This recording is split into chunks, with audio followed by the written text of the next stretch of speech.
Olá, sou o Sensasutsu, que varre as paredes do mercado. A Coreia do Sul também decidiu participar da cúpula do G7, que ocorrerá no Canadá de 15 a 17 de junho. Recebemos um convite para participar da cúpula do G7. Então, isso significa que a Coreia do Sul pode se tornar membro do G7. Hoje vou explicar essa parte corretamente. Preste atenção. Se inscreva para receber um conteúdo especial. Confie em mim e cresceremos juntos. Mas primeiro, vamos entender exatamente o que é o G7. O G7 é uma reunião regular das 7 principais nações. Pense no G7 como uma reunião Very Important Person da política internacional, onde os 7 países mais influentes se reúnem para discutir questões políticas, econômicas, de segurança e outros assuntos globais relevantes. Os países que integram o G7 são Estados Unidos da América, Reino Unido, França, Alemanha, Japão, Itália e Canadá. Eles lideram o mundo. O ponto especial é que todos são países ocidentais desenvolvidos, com sistema de democracia liberal e economia de mercado em comum. O G7, também conhecido como Cúpula dos 7 Países Ocidentais, foi criado inicialmente por quais motivos? O G7 foi criado nos anos 70, em resposta ao choque do petróleo, que causou aumento súbito dos preços e recessão econômica. Com a economia global à beira do colapso, os países desenvolvidos sentiram a necessidade urgente de superar essa crise juntos. Isso continuou até agora, exceto pela participação e saída da Rússia, sendo mantido por cerca de 50 anos, sem grandes mudanças. Porém, agora parece que a Coreia do Sul também pode se envolver nessa situação. Recentemente, vozes dentro do G7 têm dito que mudanças são necessárias, especialmente nos Estados Unidos da América. O motivo é o rápido crescimento da China. Quando o G7 foi criado em 1975, seus países representavam mais de 60% do produto interno bruto mundial. Atualmente, em 2023, essa proporção caiu para 29,3%. Como os dados são de 2 anos atrás, essa porcentagem pode ter diminuído ainda mais atualmente. Em contraste, a China saltou de cerca de 3% do produto interno bruto mundial nos anos 1970 para 20% atualmente. O potencial de crescimento econômico da China pode ultrapassar os 20%. Sua presença já é comparável à do G7. O G7 representa valores democráticos liberais e princípios fundamentais de mercado. Com a China desafiando esses princípios, o G7 sente-se consideravelmente ameaçado. Assim, os Estados Unidos da América adotam ações estratégicas para lidar com essa nova Guerra Fria e a ascensão chinesa. Assim, iniciaram o fortalecimento do G7, transformando-o em uma ampla e robusta coalizão anti-chinesa. Desde 2020, surgiram discussões ativas sobre expandir o G7 com os Estados Unidos da América no centro. Em 2021, o Reino Unido propôs criar o D10, adicionando Coreia do Sul, Austrália e Índia. Ou seja, o mundo atual está em uma situação em que há uma forte tendência de formar alianças diplomáticas anti-China para conter o país. Então, quais seriam as condições para entrar no G7? Para começar com a conclusão, a Coreia do Sul é, sem dúvida, um país que pode se juntar ao G7. Os países do G7 compartilham valores como direitos humanos e democracia liberal, sendo considerados as principais potências econômicas entre os países desenvolvidos. O G7 não inclui todas as grandes potências econômicas. Se fosse o caso, China e Índia também participariam, como já ocorreu em outros grupos de potências. Mas não é assim. O G7 é visto como um grupo de nações ocidentais lideradas pelos Estados Unidos da América com poder econômico para influenciar concretamente a ordem mundial. Economicamente, o produto interno bruto per capita é alto o suficiente para ultrapassar o do Japão. Além disso, é um país com grande competitividade industrial e influência cultural. Para a Coreia do Sul se juntar ao G7, todos os membros precisavam concordar. O Japão, já membro, era contra. Porém, com a mudança de governo no Japão, a possibilidade de participação da Coreia do Sul aumentou em relação ao passado. O primeiro-ministro Ishiba é conhecido por ser pró-Coreia do Sul. Ele fala sobre criar uma Ásia unida com a Coreia do Sul e continua mostrando intenção de cooperar com o país. O problema é que a Alemanha, França e Itália estão sinalizando querer expandir o G7. A França também se mostrou insatisfeita com o uso do G7 para conter a China. A França tem visto negativamente o avanço da Coreia do Sul no mercado europeu recentemente.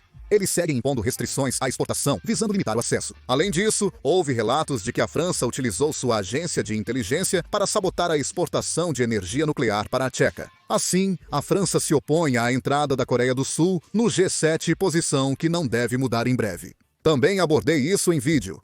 Recentemente, a França tem imposto muitas restrições à Coreia do Sul, ultrapassando certos limites. Portanto, mesmo que a entrada no G7 não esteja tão clara, percebe-se que os Estados Unidos da América têm forte intenção de expandir o grupo. E como o eixo global está mudando da Europa para a Ásia, isso pode ser favorável para a Coreia do Sul. Então, Se a Coreia do Sul entrar no G7, que tipo de mudanças podem acontecer? Com a entrada no G7, a Coreia do Sul precisará expandir sua diplomacia para além do leste asiático. Agora, a Coreia do Sul precisará ampliar sua diplomacia globalmente. Entrar no G7 não é apenas uma questão de comparecer a reuniões internacionais. Isso significa que a Coreia do Sul está ingressando em um grupo que realmente influencia os rumos do mundo, diferentemente do G20. O G20 é uma plataforma econômica central composta pelos principais países econômicos do mundo, reunindo nações com características muito diferentes em cada continente. Mas o G7 é uma entidade de liderança global que discute e decide sobre todas as questões mundiais, incluindo política, segurança, economia e diplomacia. O G7 atua não só como player na arena internacional, mas também como árbitro e regulador. Se a Coreia do Sul se juntar ao G7, nossa diplomacia se expandirá além do leste asiático. É necessário criar e aplicar estratégias diplomáticas que levem em conta a Ásia Oriental e Meridional, África, Europa, América Central e do Sul, abrangendo todo o mundo. Se a Coreia do Sul entrar para o G7, se tornará uma potência líder, mas também terá muito mais responsabilidades. A Coreia do Sul manteve uma diplomacia equilibrada em relação a questões delicadas no passado, como a guerra na Ucrânia, as questões nucleares do Irã, a guerra no Oriente Médio e ameaças como o fechamento do Canal de Suez. Os Estados Unidos da América pressionaram, mas conseguimos manter certa neutralidade. Porém, desde que ingressamos no G7, sofremos pressões para adotar posturas e medidas mais incisivas como membro do bloco ocidental. O governo Lee Jae-myung enfrenta uma situação diplomática desafiadora com a China, o que pode complicar ainda mais as relações entre os países. O G7 é um bloco diplomático que visa principalmente conter a China. Estrategicamente, não temos escolha a não ser nos distanciar ainda mais da China. A deterioração das relações entre Coreia e China é praticamente inevitável. Além disso, como a maioria dos sul-coreanos atualmente tem uma visão negativa da China, pode haver pouca oposição a uma postura mais firme em relação ao país. Existe a preocupação de que, se a Coreia do Sul participar ativamente da aliança semicondutora do G7, a China possa impor novas sanções econômicas ao país, como ocorreu durante o incidente do Terminal High Altitude Area Defense. É certo que a relação entre Coreia do Sul e Estados Unidos da América só pode se estreitar. Os Estados Unidos da América, núcleo do G7, esperam que a Coreia do Sul seja um eixo central de sua política de contenção na região Ásia-Pacífico. Isso significa que o papel estratégico das Forças Armadas dos Estados Unidos da América na Coreia será ampliado, com apoio para fortalecer a dissuasão contra a Coreia do Norte e a China. Isso será um novo desafio diplomático para a Coreia do Sul. E a estratégia do atual governo de Lee Jae-myung enfrenta um teste muito difícil nessa situação. O governo de Lee Jae-myung tem promovido uma diplomacia prática baseada no interesse nacional desde que assumiu o cargo, em vez de se concentrar em alianças ideológicas. Isso indica que o governo de Lee Jae-myung busca manter a aliança com os Estados Unidos da América enquanto tenta reduzir atritos com a China. Contudo, o ingresso no G7 pode ser um ponto de virada que força o abandono dessa diplomacia de equilíbrio. No passado, a Coreia adotava uma postura neutra, ambígua, ou que agradasse aos dois lados em certas questões.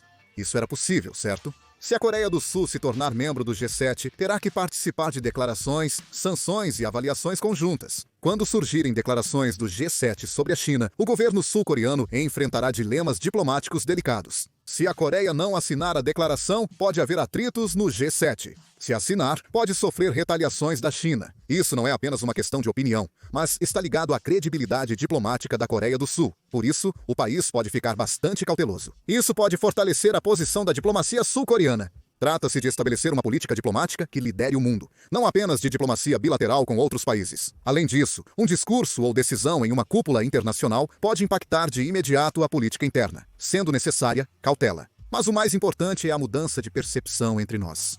Finalmente, poderemos ouvir mais a voz do povo. Atualmente, a Coreia do Sul se destaca como uma nação proeminente em termos econômicos, militares, tecnológicos e culturais. É hora de uma diplomacia responsável à altura do desafio. A entrada no G7 não é apenas uma questão de prestígio, mas significa que agora participamos da criação e implementação das regras internacionais junto com o resto do mundo. Isso pode parecer um fardo pesado, mas também é uma oportunidade de mostrar ao mundo o orgulho e o prestígio do nosso país. Por um instante, questionei se realmente pertencemos ao G7, uma reunião dos países centrais que movem o mundo. Com a Coreia do Sul nesse grupo, não podemos mais manter uma diplomacia ambígua como antes. Pode chegar o momento em que teremos que confrontar diretamente a China. A Coreia conseguirá lidar com esses desafios? Gostaria de saber a opinião de vocês sobre isso. Comentem suas opiniões. Encerro o vídeo por aqui. Até a próxima!